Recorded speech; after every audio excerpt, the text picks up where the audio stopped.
Here we go. Welcome, Average Joe Nation from around the globe. Props to you for staying up to date and keeping in the know. With fantasy football, man, very soon you'll reign. The knowledge that these three guys have, man, it is insane. Yeah, fantasy football talk hateful eight, they wear the crown. Hold it down. Pickle, Blackburn, and Trimboli, hold it down. Pulling up to the recording studio, we're getting loud. Getting ready, headphones on, red light go, break it down. Welcome back to the Hateful Eight Fantasy Football Podcast with your host. I'm Pickle, and with me as always, Blackburn. What up? And Trimboli as well. What's going on?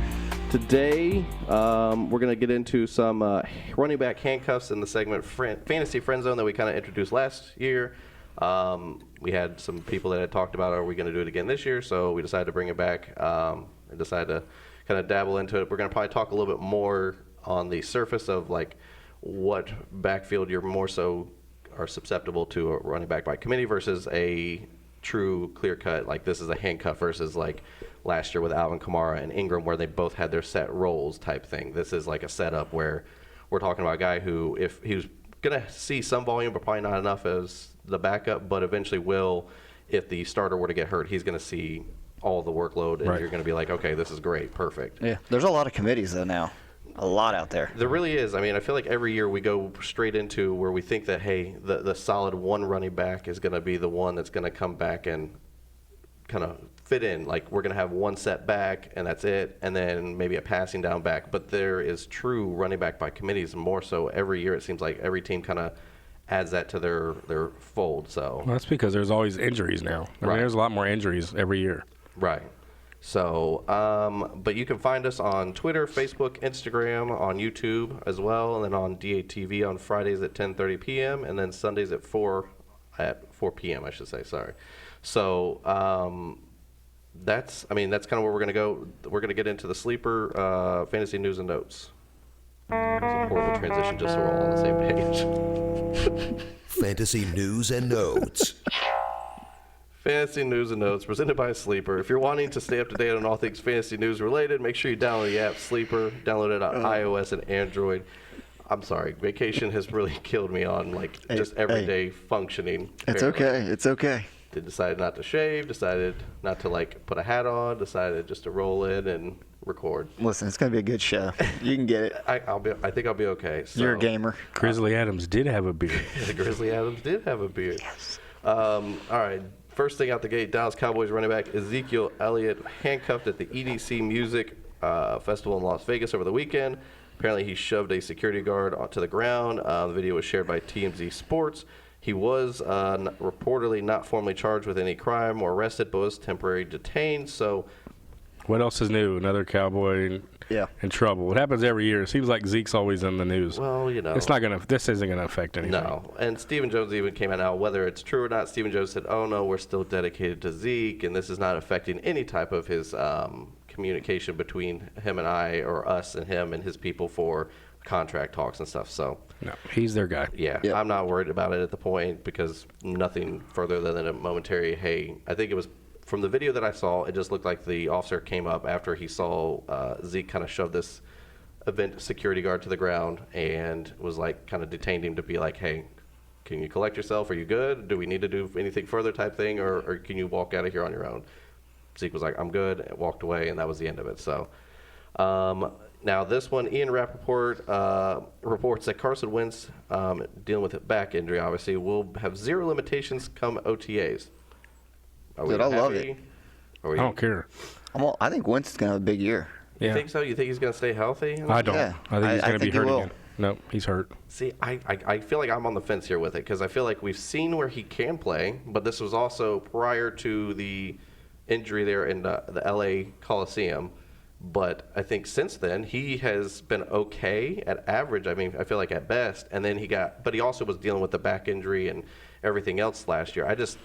I don't know. If he's truly healthy, great. If he is still got lingering issues of some sort and he's just trying to push it to get back on the field, then I think we're going to see somewhere around the situation that we saw last year where he was just kind of week by week just kind of getting by. Yeah, well, there's no Foles to back him up this year. Well, right, that's what I'm saying, though. I think that's why I think Wentz is healthier this year because they didn't go after Foles aggressively. True.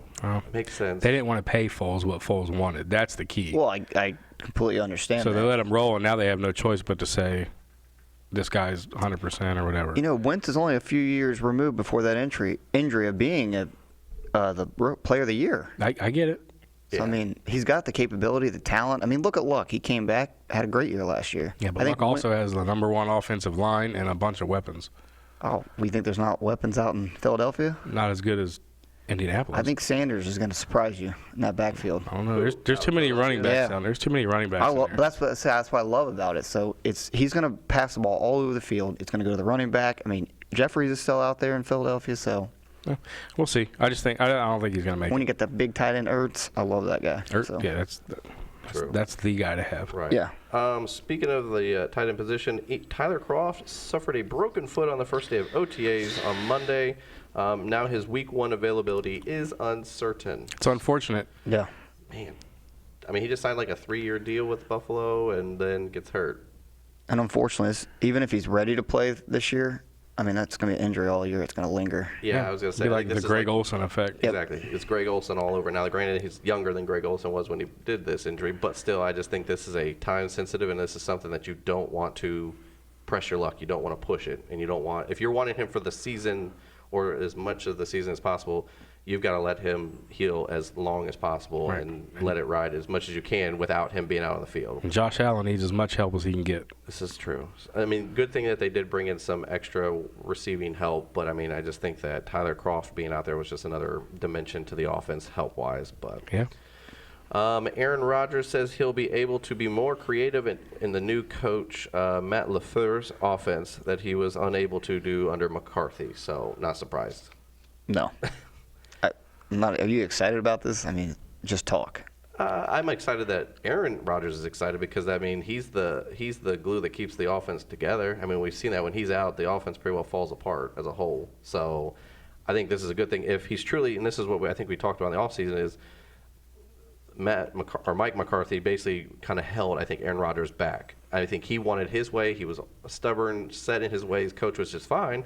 But I think he just didn't have the understanding of that Aaron Rodgers, and I think he knew Aaron Rodgers was smart. I think he knew he was football smart, but I don't think he wanted to look stupid himself. It was a power struggle. Right. And I think the same thing's going to happen here. You think so? I kind of agree. Really? Yeah. Okay. Because LaFleur's, I mean, if you look at his offense, it's run heavy. Right. Which they said they're going committee. Rodgers isn't going to like that. Yeah, see, that's the thing. The creativity, if he's allowing Aaron Rodgers to be more creative, Aaron Rodgers is going to try to do a lot of throws, a lot of checkdowns, a lot of creative passing plays. I don't think that when he says be more creative, he's talking about how he can hand the ball off behind his back or through his legs to the running back. Right. I don't think that's the creativity he's talking about. I think what you said about just this being talk is exactly what it is. Yeah. I think he's just endorsing his coach right now. Saying the right stuff. Just when it gets going, it's going to be the Aaron Rodgers show. Yeah. I mean, I truly hope that LaFleur does hand over the keys and say, hey, on the first year coach here, I know you know this, the fans, you know the offensive players around you, just let's let you kind of go, and I'll just kind of what do you want to call it, piggyback alongside you or whatever, and just let this offense kind of go and see how we go. And if Aaron Rodgers starts playing poorly or starts making bad decisions, being more creative, then pull the reins back a little bit and say, hey, all right, now I gave you the opportunity. I let you do it the way you want to do it. Now let's see how it works with my offensive style, how I want to do the offense. Yeah. So, but the more I think about it, and I think I'm on the same page with you guys, I think it could be a power struggle. It just depends on how the offense. If they're winning games, offense is putting points on the board, I think it's nobody's issue. Right, but that's all that matters. If the offense stutters or it hits the brakes, then we might have an issue again. So. Jimmy G, dealing with the knee issue, has been limited at OTAs, but now it says he is still expected to be a full go for training camp, however. So I think that's a good thing, obviously, for the 49ers. Yeah, they're going to need him big time this year. I kind of like that Nick Mullins kid. I like him as a backup, better than Bethard. I like him better. C.J. Bethard. Yeah, I like Mullins much better as a backup. I just think he's young and he's a little bit because you more. can scheme for Mullins, I think, over time. Yeah. I like Mullins better than I do Bethard, but I do agree. I think Jimmy G's the one that obviously that you're going to have in that offense to kind of make it go. But for Jimmy G, I think there's a lot of pressure on him. He's got a lot of money invested in him. I mean, they have a lot of money invested in him, I should say. And then on top of it, the offense seemed to be successful at times with Kittle as they kind of let him emerge as the main guy. Now they've got Deebo Samuel coming in through the draft. They've got a plethora of running backs to choose from, and Dante Pettis is still there, and as well as Kittle. So I just think that we're looking at an offense that if Jimmy G can do something, I think that they could be successful offensively. Yeah. It's just a matter of how successful is Jimmy G going to be. Is he going to force it? Is he going to be more like Tom Brady and he's going to be patient? He's going to wait for the game to come to him, or is he going to be more aggressive like Aaron Rodgers and push it and try to fit it into spots that maybe are questionable? Well, Shanahan's offense is full go. Right. But what makes this tough is if Jimmy G's not healthy again this year, now these young receivers again are going through the Rolodex of quarterbacks like they did last year, and there's no continuity. There's going to be they're not going to be on the same page all year, and they need that, especially the young guys. Mm-hmm. Right. Because this offense is young and could be talented, could be explosive. But I just think it starts with Jimmy G being healthy all year. Yeah, I was talking to somebody else on Twitter, and they made the point that they feel like the 49ers offense is kind of like how the Colts were a couple years ago with a young Andrew Luck and a young T.Y. Hilton and things like that, and they just had key parts, key offensive pieces. They just needed it all to gel. The talent was there. It just needed to gel. And, I mean, you see it took a couple years. Andrew Luck obviously sitting out for pretty much a whole year, and some got their offense to what they were last year. And I think they're going to take the next step, and they might be a number 1 or number 2 offense in the NFL this year. I agree. Yeah. So I think that Jimmy G, if he can stay healthy and push this ball down the field and do some odd and end dunking down the field, I think they could be a good team this offensively. Now, I don't know defensively what they're looking at. So Trash. Right, and they're in a division that's got decent offensive power. Their defensive line's a beast, but Nick Bosa's hurt already. Right, I saw that first week, and he's already got some sort of hamstring issue. So, last one we're going to talk about injury-wise, Greg Olsen, dealing with that foot issue, has been medically cleared to resume all football-related activities. I haven't heard any further as to if he's for sure coming back or if he's for sure going to some sort of sports broadcasting. I've not heard anything either way. I'm under the impression he's coming back, but I think until he says otherwise, he's coming back, but I don't know how relevant. Yeah, I don't know how fantasy relevant he's going to be. Yeah, that's a good way to put it. Right. Plus, they've got Ian Thomas, who's a younger, I think, a little bit more agile, more blend of blocking and pass catching tight end. He's a hybrid guy. He can do both. He didn't do too bad last year. No, and that's what I think that Olsen might just be a straight route runner, and they're just run, and then they can figure out what they want to do with Ian Thomas. But I just think it's a matter of time before Olsen does something again to that foot, because I feel like now we've got 2 years in a row of just issues with the foot, and he's not getting younger. He's on the older age spectrum. is going to play an issue here. So he might be on like a pitch count or something for him specifically. So, and then the last news that we got is Julian Edelman and the Patriots have agreed to a 2-year, $18 million extension. I think this is the final contract for Julian Edelman before he's done. Yeah. Well, yeah, he's like 31. Right. So, you know what, though? Patriots never spend money. Now you see them spending money. I always say follow the money here. Julian Edelman, they have big plans for him this year, though. Well, that's what I was going to say. I mean, that's pretty good money. $9 million a year for the Patriots don't really do that. Right. And they just drafted N'Keal Harry. Right. Well, I moved Edelman up a little bit with the signing. I did too. Right. I just feel like that's them saying, listen, we're ready to hand the keys over to you to this. Well, plus with no Gronk. Right. Hogan's gone now. I mean, yeah, they got N'Keal Harry, but he's your guy. He's their number one. Right. I agree. I think we all are on the same page. I bumped him up as well in my rankings as well after seeing this. So, all right, let's go and get into the main topic for today, the fantasy friend zone. You got a friend in me. What? Did we just become best friends? Yep. What? You're in the friend zone now. All right, the fantasy friend zone presented by Trophy Smack. 1,000 different customizations within the trophy. They have rings, they have belts, and if you get into the draft loadout, which is still good for promo purposes wise, you could get that at $8 for the draft loadout, and then get a 50% off promo code for a championship ring. Plus, get your name entered into a drawing for a free championship ring through Trophy Smack. So, if you want, go ahead. Trophy Smack, I think, still has going on the Saquon Barkley signed jersey. So if you buy your championship trophy through them, you get entered into a drawing with the Saquon Barkley jersey. So a lot going on for Trophy Smack But we'll get into some of the backfields that we're looking at, and we got it broke down by AFC, NFC, as well as within their own divisions. So for AFC East, some of the guys that we kind of mentioned that are in the lead right now, LaShawn McCoy obviously is the lead back. Don't get me wrong, Frank Gore is going to fit in somewhere into this mix, but to me, ultimately, LaShawn McCoy is the main guy. Well, TJ Yeldon's there too. Yeah, like I said, there's a lot of guys that they brought in behind LaShawn McCoy, but I just think that Devin Singletary, the running back at this point, the rookie coming in, is the guy to have if you were going to draft LaShawn McCoy somewhere in that mid to late rounds where he's kind of going. I think last I looked, he's going in that 6th, 7th round right now. So you could still, even if you don't want to take LaShawn McCoy because you're pretty sure he's going to get injured or replaced at some point, Devin Singletary is not a bad running back, rookie-wise, specifically even to come and grab him at the back end of the draft. Yeah, as this offseason progresses, I'd look to see if anyone gets cut here. Right. Oh, somebody's gone. There's just too many running backs, too many old running backs on this roster. So. Well, and they still talk. There has been talks of LaShawn McCoy potentially being cut at some point as well. So, obviously, if that changes, then I think obviously this could change the whole dynamic of the backfield. But I looked at the current moment per depth chart.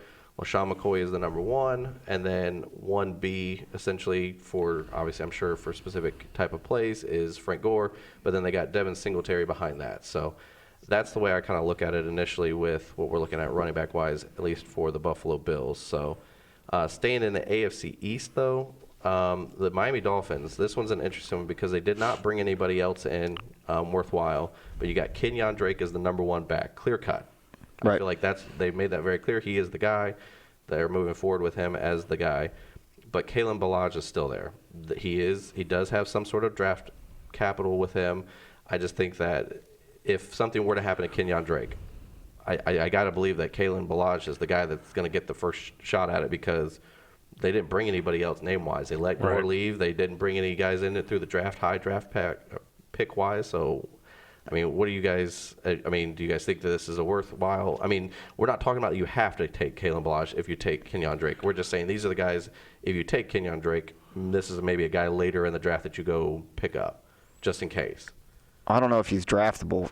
No, I wouldn't. Problem is, I don't know what Miami's offense is going to look like, and right now I'm not exactly high on him. So yeah, no, I think Drake's going to have a better year though than he's had. They've made it very clear they want to use whoever the offensive coordinator and the head coach coming from the Patriots organization has made it very clear that they've had Kenyon Drake kind of study and look into James White's film. Well, if that's the case, then in PPR formats, Drake will be his value's going up. So now we've all seen that when people branch off from the Patriots organization, it's not always successful. It's not always immediately success like Bill Belichick for the team that they left.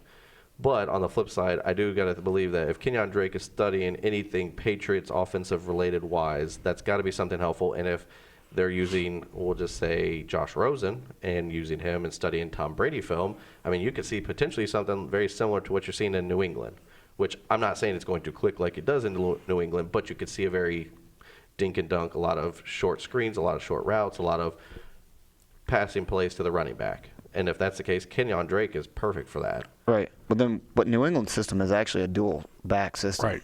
Correct, which could potentially fall into Kalen Ballage being used in some factor. Right. Well, that wouldn't take him away from a handcuff, and now he'd have his own role. Yep. Right. So that's why at the current moment when we're looking at Kenyon Drake as the set guy, we don't know exactly what the offense, like you made the very valid point that offense is looking at. But if you were to take the immediate backup to Kenyon Drake right now is Kalen Ballage, for good or for bad. Right. So, who do we have in the AFC North? Mark Ingram. Yes. And Gus Edwards. Yeah. I'll tell you what though. I think you're going to have to draft both. Yes. I think Gus is going to have enough players because it's going to be run heavy. Lamar Jackson's going to steal a lot of those runs too. Right. Right. Well, but you saw still Gus got a ton of carries last year. Oh yeah. So. Yeah, and I mean I'm looking at it. I feel like Mark Ingram and Gus Edwards are kind of the same mold essentially. Like they're both the bruiser style back. They're not the pass catching back. That's not what they're known for, I should say.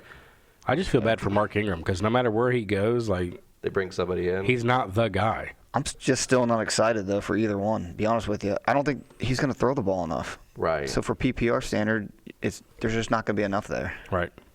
Yeah, I agree.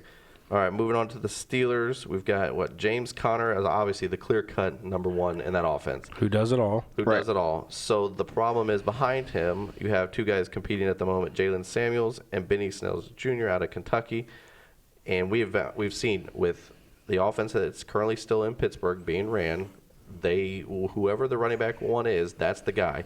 They don't zoom away and say, hey, we need two guys. When James Conner went down, it was immediately when it was Bell went down, James Conner stepped in. He was the guy. James Conner goes down, Jalen Samuels is the guy. I just think that whoever the RB2 is a perfect handcuff to James Conner. I agree. This is a true handcuff right here. Yep. The problem is you just don't know who at the moment. I would venture to say Samuels right now. Right. I think so. We haven't seen much. Benny Snell's. You got to wait for that camp talk. Right. Right now it's kind of early, but I mean it happened last year. Conner went down and Jalen Samuels came in toward the end of the season. Right. Especially in your fantasy playoffs, and he did very well. Right. And I think that's the point I think we're all trying to make is that whoever the RB2 is in Pittsburgh is a viable handcuff for this offense. So you're just going to have to wait, unfortunately. This is the first one I think we've truly talked about that's a handcuff. Yes. Yeah. So, and I just feel like they all kind of do the same thing. I think Jalen Samuels can catch the ball. I think he can run the ball, obviously. James Conner catches and runs. Benny Snell's catches and runs. None of them are like elite fast guys. They're all kind of in the same like speed, I think, mold.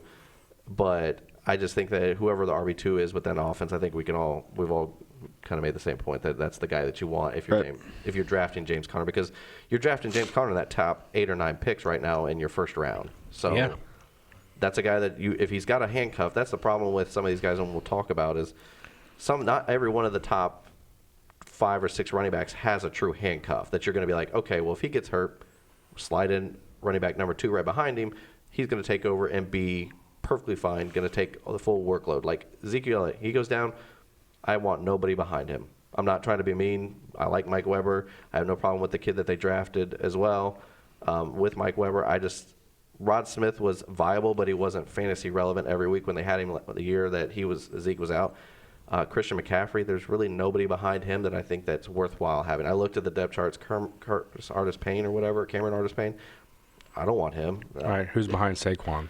Right now, I believe it is Wayne Gollum, but obviously Rod Smith is going to factor in somewhere. So that's my point. So that's another one. Right. So these are the guys that we're kind of talking about.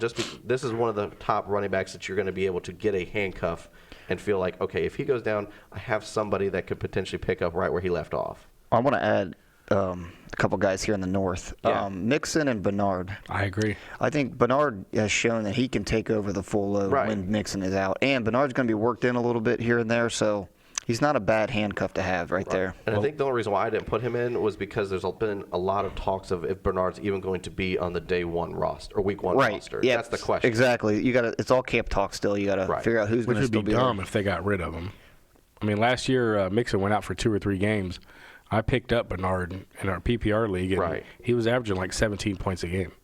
I think the problem is they drafted 2 running backs in this draft, and that's why. And they're high on both, really. Right, and I think that's a new offensive coach, new offensive coordinators, and all. I think that's what the big red flags have been with Bernard, because it's his last year of his contract, and he's going to want money and so on and so forth. I mean, the typical contract talk and everything. So I agree. I didn't put him in here for that simple fact, but we could always later on add him into the talk as a viable handcuff to Mixon if he's still on the team, or whoever is the immediate backup. I think it maybe the same setup as what you got in Pittsburgh potentially. Yeah.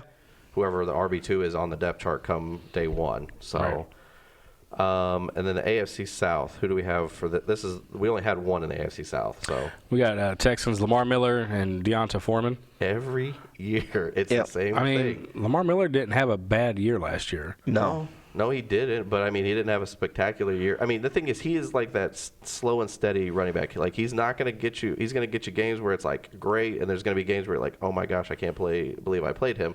But at the end of the year, when you look at his stats, he's in that top – he's in a running back, too. I mean, which is what you're drafting him as. Right. So, it's not pretty, but on a week-to-week basis. In the South, you know who else I like? Mack and Hines.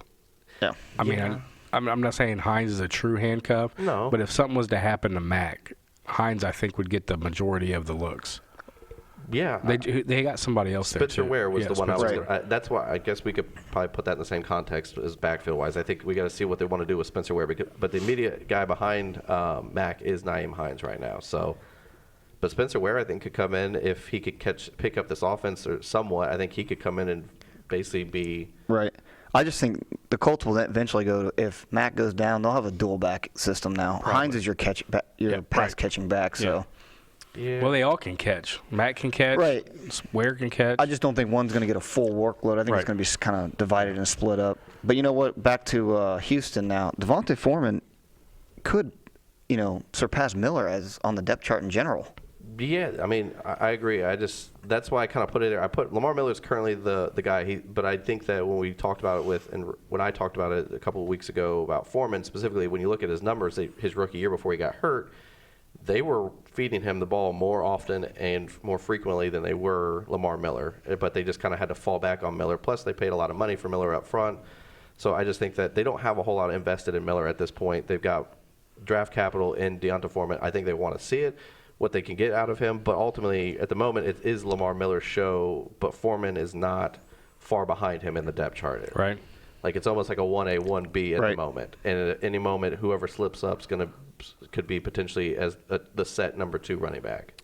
So, yeah, this is, like I said, another true handcuff here. Because if you draft Miller, I think you need to draft Foreman. Right. Even if it's strictly because Miller loses his job. Yeah, see, that's the thing. Miller isn't so much injury issue-wise. His is performance-wise. Where Foreman, if you draft him, now you're like, okay, is he going to get hurt? But if, like you said, if you drafted Miller, I think you do have to kind of draft Foreman. Now, I'm not saying you have to draft him at like whatever. I think Miller's going in that 4th, 5th round or whatever right now. You don't draft Foreman like the following round. You wait as long as you can until you can kind of see where, when you're getting ready to hit that, before you hit the turn, like if you're at the 6th pick out of your 10-man league, before you hit that turn and you know that it's going to be several picks before you get back, look at the guys ahead of you.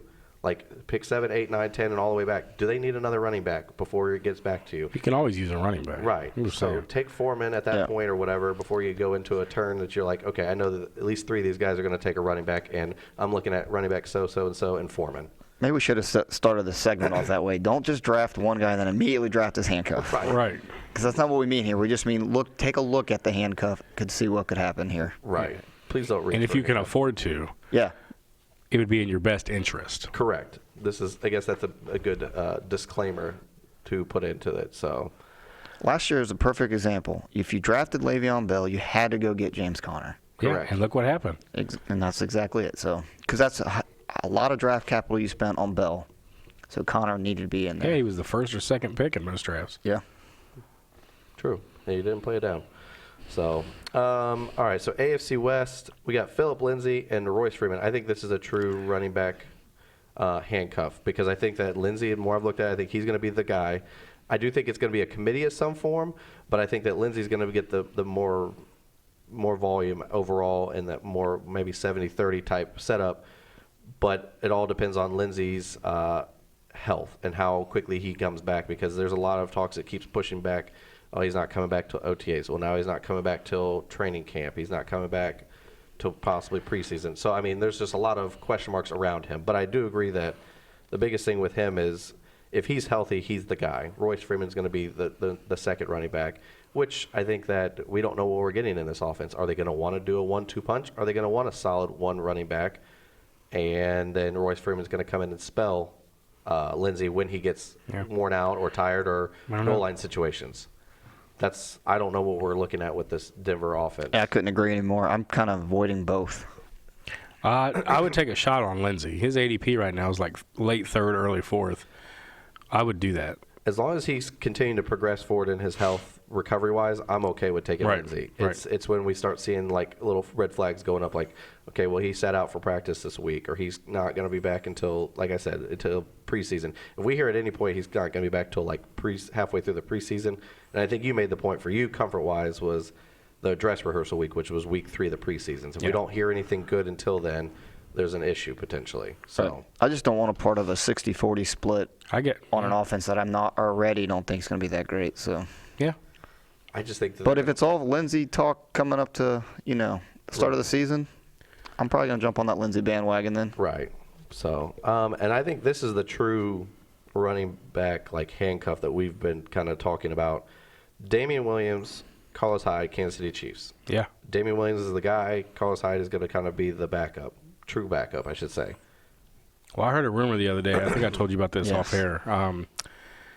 The Jets, Adam Gase said now that he's not exploring, but he's fielding calls for Le'Veon Bell. So, and the Kansas City Chiefs name came up in the conversation as sending Bell to the Chiefs for possibly Carlos Hyde and a second-round pick or 2 third rounds, a third next year and a third year after that, and Carlos Hyde. So, could you imagine Bell going to play with Patrick Mahomes? Yeah. Jeez. The rich would get richer. Man. That'd be unreal, though. That's like Madden unreal. That would boost, I think, Bell's stock in draft because right now his ADP is like 1.8, 1.9. He's right there up next to Connor. Right. Like literally, it depends on. So if he goes to Kansas City, you're talking about maybe. He's in that top 5 mix. Yeah, he's getting up there with Kamara's and the because the McCaffreys. touchdowns alone, in that offense, especially with no Tyreek Hill potentially. I mean, that somebody and he can catch and he can line up as a wide receiver if you need him to. And the fact they're not giving up Williams, that's nasty. Yeah. Well, and Gase said, and I quote, running backs are a dime a dozen. So, I mean, it got leaked out that he wasn't too happy about them signing Bell because not because he didn't like the player. He clarified, but the money that they put into a running back. And actually, I don't think he's wrong with the situation they have. Right, and the Chiefs have the cap space to accommodate Bell for another year or so until Mahomes. And that's a perfect team where Bell should have gone as the Chiefs. They're competing now. Right. So spend the money in the guy now. And the Jets would get back Carlos Hyde, who's not old. No. He's middle. He's in the mid-20s or he's serviceable. Middle late 20s. Yeah. Who else do they got as running backs? We're out at Jets. The Jets. They got McGuire and they've got Ty Montgomery. Okay. So he would be the lead guy. Right. I'm just saying. That would be. I'm just sitting here thinking about the points, just like racking up. I'm just surprised the Jets wouldn't want Damian Williams back because he's younger. See, I was thinking maybe they take Damian Williams and Carlos Hyde, if they're not going to do draft picks. But it makes sense if they're going to do draft picks, they can't. The Chiefs well, there's got to be draft capital here coming back for Bell. Yeah, I would think. Well, 2/3 I think should do the trick. I would hope. If you're getting Carlos Hyde, who would be automatically be your RB1, and then 2 third-round picks in consecutive years, that's plenty good. Wow. That's crazy. And you're saving on your cap now because Carlos Hyde's cap number is only $5 million. Yeah. Right. So, but if we don't bring Le'Veon Bell obviously in, Damian Williams, clear-cut guy. Carlos Hyde is the second guy off the board. That's this is a true running back. Yes, because Damian Williams is going in the second round in most mock drafts. I think I saw him. He's being drafted somewhere around running back 12 or 13. So, overall-wise. But, I mean, it's still second round for that guy, third round. Yeah, it's late second, early third. But still, I mean, that's a nice draft pick. Yeah, for a guy that's going to get tons of volume. Hey, as long as he plays all year, he's going to be a stud. I think so. All right, let's transition into the NFC. First out the gate, NFC East. Now, this is the Philadelphia Eagles, Jordan Howard and Miles Sanders. I think this could be a committee with their own, eventually turned into their own roles. But at the point I'm looking at, Jordan Howard is the running back 1 on the depth chart, and Miles Sanders is, I believe, the number 3 running back at this point behind Smallwood. Sproles. I think it's Smallwood is the one that's Smallwood. number 2. So, but still, Miles Sanders, I think once he gets going, he's going to jump Smallwood and be the number 2 back, and then it's a matter of how much can Howard hold off Miles Sanders before they go to a committee style, or if they do a 1-2 punch. So I'm just avoiding this whole thing altogether. I want nothing to do with the Philly running backs.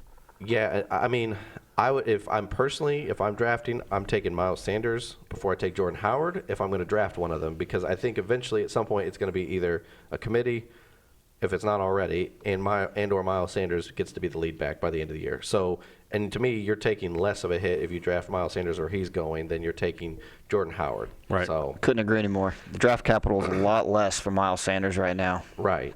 But in the NFL draft-wise, they spent a good draft pick on him to bring him in. And that, to me, is the point where I think that they're going to use him eventually. Now, how much and what capacity, I don't know. They're talking about potentially doing more of a Jordan Howard, Tariq Cohen setup in that form. But I don't know what you're going to get with Philadelphia. And it all comes down to what you're doing with Wentz as well, because if Wentz goes down, you can go ahead and just flush the team down the toilet because it's over. For fantasy purposes, it's over. You go ahead, it's done. So that's why I'm not even touching it. So, right. So, and that's why I just wanted to make the point that if I was going to draft either one of them, it would be Miles Sanders. But that's just me. No, I agree. And then we'll let our resident Redskin fan explain the next backfield. That's pretty self-explanatory there. It's Darius Geis and Adrian Peterson with a sprinkle of Chris Thompson. Correct. So, and as you know how the backfield really, who has their set roles with Chris Thompson, obviously. Yeah, he'll be only on the passing downs. Correct. And so really it's Geis and Peterson. And Peterson, they just signed him for 2 years. Right. But I think that's more insurance purposes for Geis because we don't know how he's going to do coming off that ACL. Right. So what you're saying is if you draft Darius Geis, you're drafting Adrian Peterson as well? Yes, because Darius Geis, his ADP right now is going in the 4th round, like into the 3rd, beginning of the 4th. That's pretty high for a guy coming off ACL injury. It is. And Adrian Peterson, you're getting him in the 12th, 13th round. Right.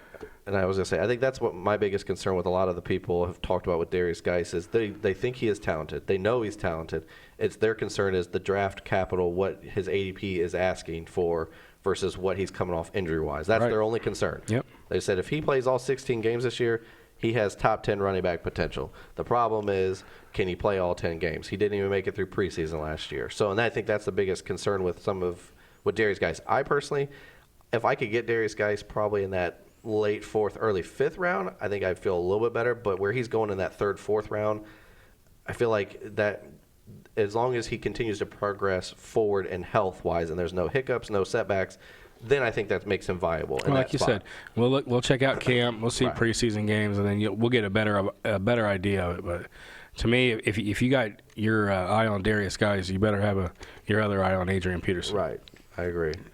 NFC North, what do we got? Want to start with the Bears? Yeah, why not? The Bears. The Bears have got a plethora of running backs. They do. Tariq Cohen, David Montgomery, and Mike Davis. Yes. See, I know I'm going to see this backfield totally different than you guys, at least I assume. I think Cohen and Montgomery have their own value here, and I think actually the handcuff is Davis to Montgomery because I think Montgomery's going to be the featured back here. I think Cohen's going to go back to his role that he's succeeded at, and I think Davis is going to sit on the bench until Montgomery goes down. Okay. So you're saying in the backfield of the Bears, you're saying Mike Davis is actually the handcuff to have. Right, to Montgomery. You're thinking Cohen and Montgomery are going to have their set roles. I think it's just like it was when Jordan and Cohen, or Howard and Cohen were there. I think Montgomery, listen, I'm high on Montgomery this year. I think he fits the mold of what Nagy wants out there in Chicago. And Cohen, listen, you can't take him away. He's never had more than 100 carries in a year. He's not going to be that guy. Right. Now, Mike Davis, I think he'll help out with Montgomery because they want to keep him healthy all year. Right. So to me, that's the handcuff because I think the other two have their own value. And Cohen's ADP right now is 4th round. He's in that Geis range. Yeah, if that PPR stuff, I mean, it's just no different than James White and Sony Michel out in New England. Mm-hmm. Right. I think I agree with you. I think, and that's why I kind of put it the way I did with Tariq Cohen / Montgomery because I think that they're going to kind of be a 1-2 punch, and I think that Mike Davis is going to be the third odd man out. But I agree with you. I think Mike Davis is more talent-wise closer to David Montgomery, obviously, than anywhere close to Tariq Cohen. So, but I think, like you said, David Montgomery has made it very clear that they want him to be what Jordan Howard couldn't be, which what they drafted Jordan Howard to be. They wanted Jordan Howard to be obviously a bruiser back who could catch in certain setups if need be, so that way it's not so predictable. Obviously, if Howard came out, Tariq Cohen came in, you knew it was more likely a pass play. Whether it was to Cohen or not is a whole other thing, but it made the defense shift and adjust properly. Where if David Montgomery comes in, you don't know if there's a run or a pass. Right. So you could even use Tariq Cohen in the same offensive backfield as Montgomery. So I like that setup. So I do too. All right, who's the next backfield in this NFC North? It seems like it's everybody in the NFC North potentially. Well, the Lions have got Kerryon Johnson and C.J. Anderson. Yeah, I don't know how this backfield's going to work out. I'm not going to lie to you. I'm not drafting C.J. Anderson. I think Kerryon Johnson's going to be the featured guy there, but I think he's going to start off as the featured guy, but before season's in, I think C.J. Anderson will be the one running back one there. By injury, or just think overall they're just overall? All right. I'm not a Kerryon fan. I mean, I don't mind Kerryon, but my thing is, I just don't like the fact that Matt Patricia brought in a well-known bruiser. Right? Why? I mean, yes, you had LeGarrette Blount, who you fed the ball a ton over to Kerryon Johnson. So why go and pay more money for a younger version of LeGarrette CJ? Blount? Yeah, with CJ, you paid up for essentially the same guy that you had in LeGarrette Blount. It's not like CJ was getting a ton of offers out there. No, but I'm saying you could have went and brought LeGarrette Blount back in. Why'd you go get C.J. Anderson? I think C.J. Anderson is strictly only signed there to be the third down guy, to move the chains, and maybe a little goal line work. I think you're going to see an opened up Kerryon Johnson this year. Okay. Again, now he's got to stay healthy, but that's with every guy we're talking about. Right. So, but you're saying that if you draft Kerryon Johnson, you're not drafting C.J. Anderson. I'm not touching CJ.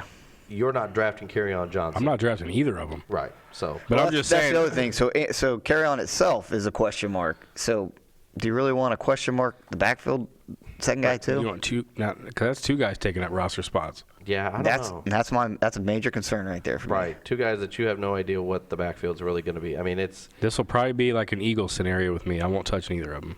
all right. Yeah, I mean, I probably won't draft either one of them. I'm just because I'm unsure what the backfield's going to look like. Now, if we get closer to camp and it's like Kerryon Johnson's the guy, he's in 90% of the plays or 80% of the plays. C.J. Anderson's literally only coming in on third down, like short yardage runs or goal line runs.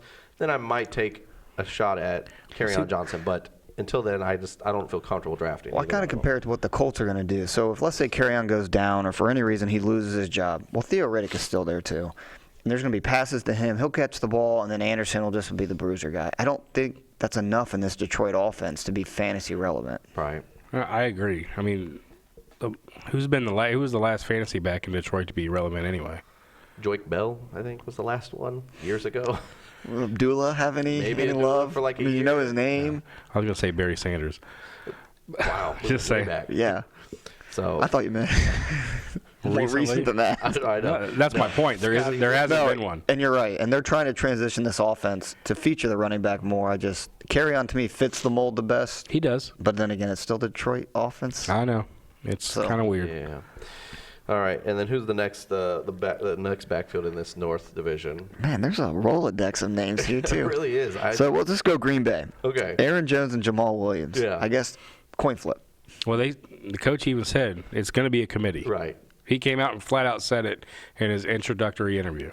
So if you draft Aaron Jones, who has a pretty good ADP right now, do you take Jamal Williams late, or do you just steer clear for the backfield, or you just not take Jamal Williams and roll your dice? Yeah. I think this is the same what you just said about Jordan Howard and Sanders. If you can get Aaron Jones later, right, then I will get on Jamal Williams. If you're stuck taking one of these guys, you got to take the other. But I'm not drafting a huge draft capital on Aaron Jones. Yeah, it's smart. Yeah, I think Aaron Jones' ADP, he's somewhere in that second, third round as well right now. Yeah, no. So I just feel like I don't know. By third round, I already have two running backs for me personally. Right. I'm just saying. I just think that's a stretch to take a guy that in an offense that's got a new offensive coordinator, new offensive coach, who we saw do what he did in. I just drew a blank in Tennessee with Derrick Henry and Deion Lewis, and really force the Deion Lewis hype train. I mean, he really pushed that, kept pushing it until basically Deion Lewis couldn't do it anymore physically. And they're like, all right, Derrick, it's like November. Go ahead. Do your thing. And then he starts bulldozing people and stiff-arming people for 90-some-yard touchdowns. So I just think that I think that LaFleur is a coach, and goes back to the Aaron Rodgers thing. I think LaFleur is very much stuck in his way, and he's going to try to take a square peg and put it into a round hole on those little kid toys. That's literally him as a kid. He's just going to try to force it until it fits. Well, I think this run game will have a better chance than Tennessee anyway because the passing game is better. Right. True. I don't know, man. I just feel like Mariota's trash. He is. Sorry. No, I agree. Not sorry. Aaron Jones, I do agree. I think that if you can get him closer to the middle rounds, like 4-5-ish, pushing back a couple rounds, maybe I might take a chance on him. But I'd rather have some of the other running backs that are going around him in that top, 10 running back group. Plus, they're both injury prone. Right.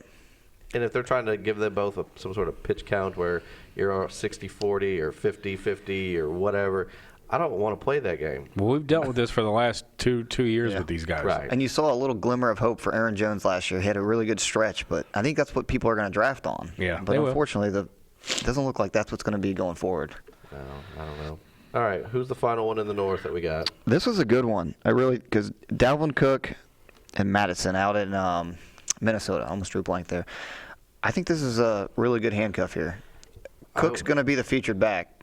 Yeah, I think Cook is going to be the guy it's going to be like a 70-30, maybe even 80-20 type setup. Yeah, they said they're going to feed Cook a lot. It's just a matter of Cook's health. I wanted to say Cook. Right, and that's why I think it's a good handcuff to have. Yeah, I mean they like Alexander Mattison, so I think this is a good thing. I mean, it's a good thing for Cook because I think that this guy does pretty much the exact same stuff that he does, so it's not so much of a guy who has like a Latavius Murray where it's a clear cut. He's got a set role in the offense.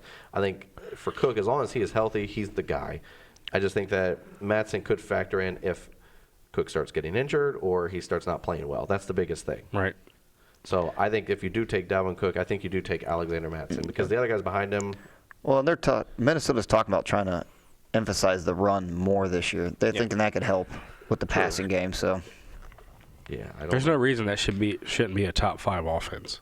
It should be. To be honest, I mean, they got talent everywhere, and they just drafted Irv Smith too. Right. So if they're not happy with Kyle Rudolph, they can just plug in. Who they're talking about doing a 5-year extension with all of a sudden. And I've heard him being rumored to the New England. Right. Oh wow. I've heard that's maybe the part of the if they can't get some sort of extension to maybe trade him to New England was the word that I heard, which is crazy. Well, to he'd think. be the automatic number 1 there. I mean, he rolls into a Gronk size roll platter. Yeah. I mean, right there for him, which takes a hit, I think, to Julian Edelman and some of these other guys potentially. But it takes a little bit out of their pocket. I think it takes money out, or it takes ASJ's pocket. Oh yeah, ASJ would be. I told you ASJ was slowly coming down for me, even when they signed Watson. Right. So. Well, Watson, I think, would be outs. Or yeah. He'd be a blocker. Right. Yeah. I agree. So, all right. So, and then to the NFC South. I was gonna say these two are two of my top handcuffs. Right.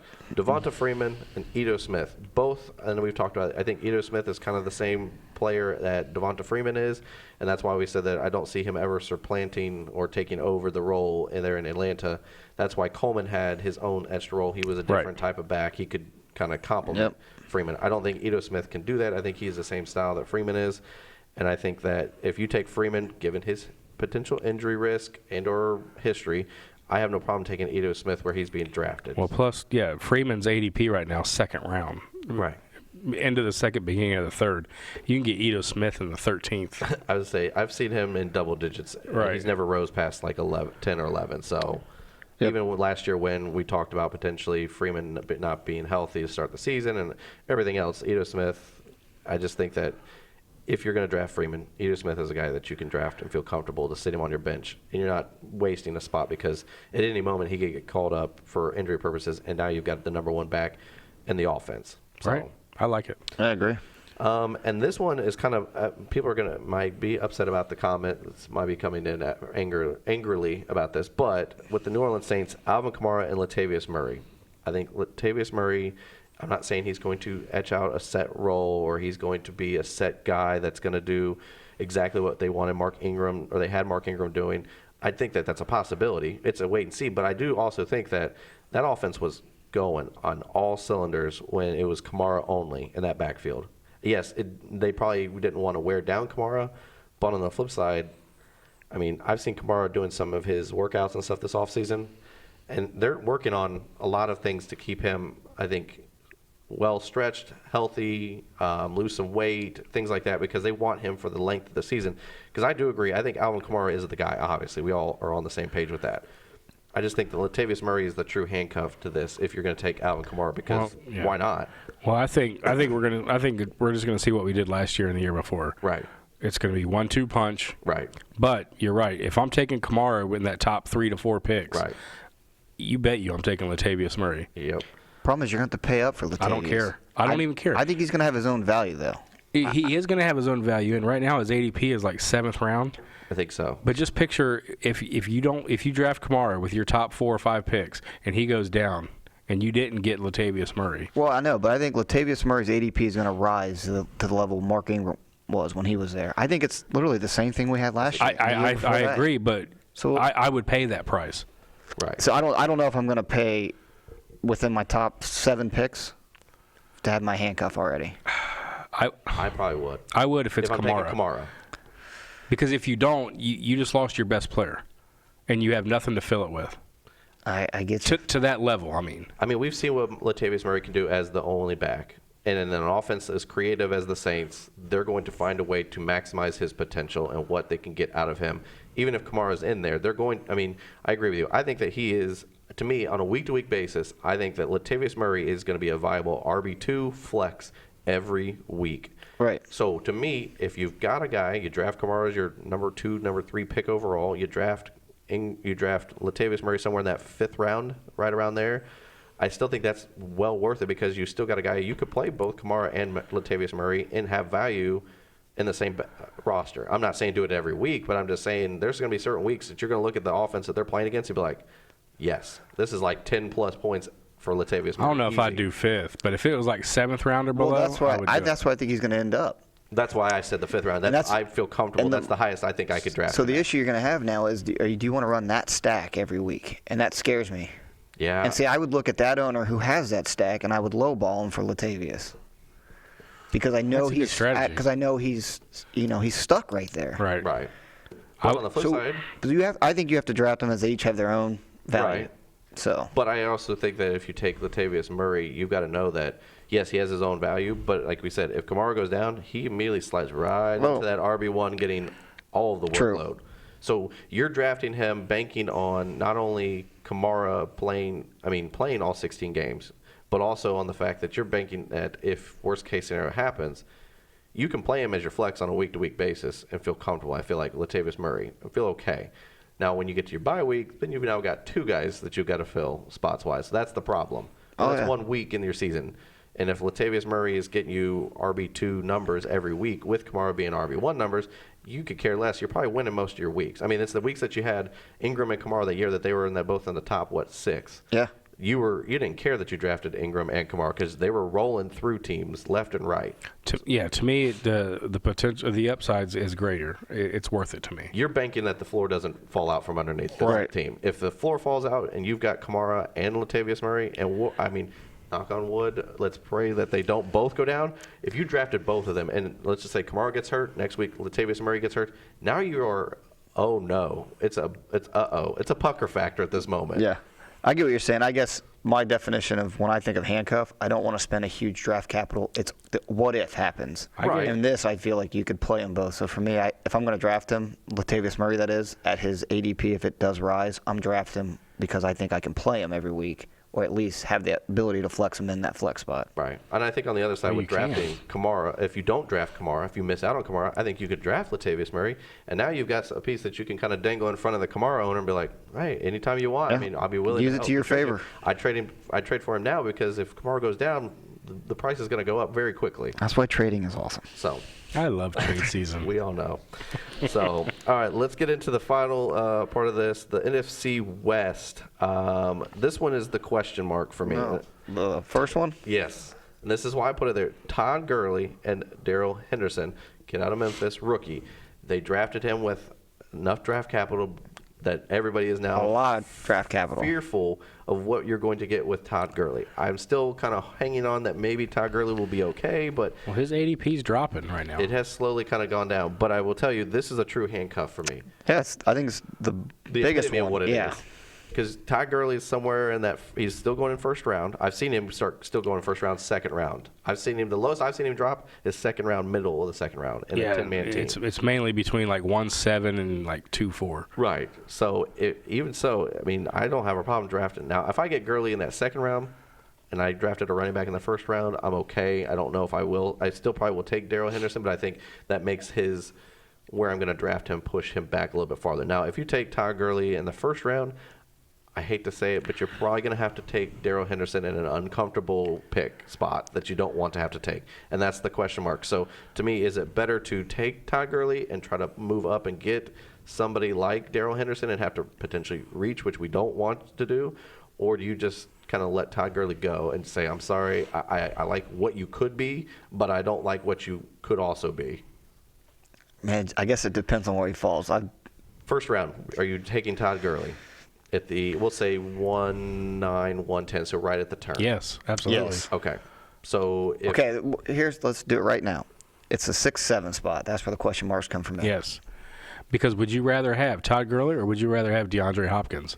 Yep. Hopkins. That's for me. That'd be or I have another guy in mind. I think there's going to be a lot of guys that could fight for that. well, you got sixth spot in that Melvin running back, Gordon's yeah. moving in that region. I think that James Conner's up James there. Conner's in that region. Le'Veon Bell. Bell's in that region. And listen, I'm high on the Bengals this year. I know I'm a little bit of a homer here, but I love Mixon. I think he's got Mixon, upside. I think it's like a top 7 or 8 back potential. Right, so it's- now, and that's just because I think this offense is going to be pushing the ball down the field. Now They're what's gonna be still behind. crazy though is I probably still go out there at Hopkins and Houston. Yeah. Before I go on all the potential, but I like Melvin Gordon. Yeah, Melvin Gordon, I like him. It's just, do I like him enough for 12 games? Well, if you get 12 games. Well, that's my point. The if, yeah. That's my point with Melvin Gordon. Yeah, I'd be like, they're not on here, but you need Eckler too. Eckler to Gordon's a good Yeah, handcuff. that's a really good handcuff. My only concern why I didn't put Eckler in there was because when we saw Gordon go down, they really tried to put Eckler in there. He wasn't doing it. They tried to put Justin Jackson in there. He really wasn't doing it. So then they just put like a two-headed monster mashup thing out there and was like hoping that it worked. So Well, their tight end really didn't. no, Hunter Henry going down didn't really help the situation. Right. I think that offense is going to be fun to watch. But just imagine if you could get Gurley at like, I don't know, 1-9, and then on your turnaround you can get Joe Mixon in the second round. I think you feel better about Todd Gurley. Listen, if I get Gurley that late, I'm okay with it. Yeah. But for a 6 spot, I mean, I don't know. I'd have to take Hopkins or one of the top tier wide receivers over Gurley. You want more safety Yes. that high. Yes. Yeah. You think you can gamble at the back end. I know it sounds crazy. It's only 3 picks, but I don't know, it makes a feels like a difference. lot. Yeah. It does. All right, so that's all we got for today's show. Thanks for joining us on today's show through the podcast, YouTube, or DATV. If you listen to us on podcast side or on YouTube, make sure you subscribe, like, comment, leave us a review, whatever you guys want to do. We appreciate those. We're glad to read those anytime you guys submit them. You can follow us on the website, thehateful8ff.com. You can get articles, apparel there as well. And then Draft Party USA, August 24th at Scene 75 in Dayton. You can go over and click on draftpartyusa.com, click on the events tab, and sign up. We're going to be there all day, noon to 4. It's a good time. We'll be hanging out, helping you guys draft. Blackburn's going to be apparently eating your pizza, as he said, every time. So, Yep. but yeah, we're looking forward to meeting up with you guys, hanging out, taking some pictures, helping you guys, whatever you guys need with draft help. That's what we're going to be doing. So That's what we do. that's what we do. And then you can go over to averagejonation.com and purchase the draft loadout. It's still pre-order right now. And like we said, with Trophy Smacks giving you a 50% off promo code if you sign up. And also your name gets thrown into a hat for a giveaway for rings. So Cool. you can follow me on Twitter at jpickle, TH8FF, at jblackburn, TH8FF. Do it. And at ftrim, Always do it. TH8FF. Sorry. So, all right, anything else? That's it. No, good. All right, we'll see you guys next week.